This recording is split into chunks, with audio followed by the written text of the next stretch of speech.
So let's meet Kubernetes. Kubernetes is the most popular container management platform by a wide margin. It is currently the de facto standard for container management, and it was released by Google in 2014. Kubernetes provides all aspects of container management: routing, scaling, high availability, automated deployment, configuration management, and lots more. Now, I don't want to deep dive into Kubernetes architecture. You are not expected to know that, but there are some elements you do need to know.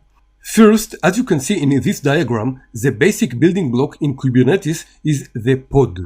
Pod is the atomic unit in Kubernetes, and it is the one Kubernetes manages. You can think of pod as a container of containers. In other words, the Docker container lives inside a pod, and the pod functions as a wrapper around it, provides connectivity and monitoring.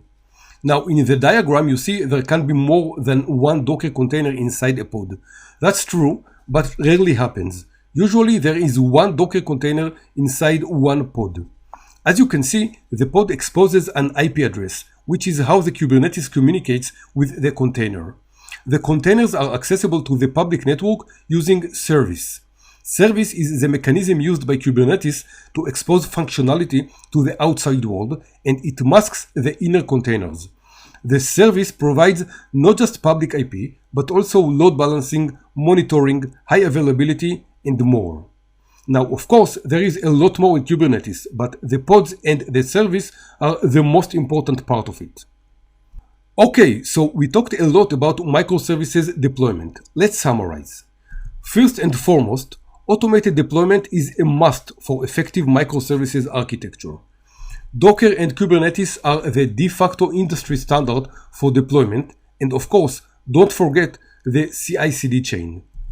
Now, as an architect, you are not responsible for the deployment, but you should be aware of it. Make sure there is automated deployment in place and help the IT and DevOps teams in adopting one. And that concludes the deployment section. And now let's move on to the next one.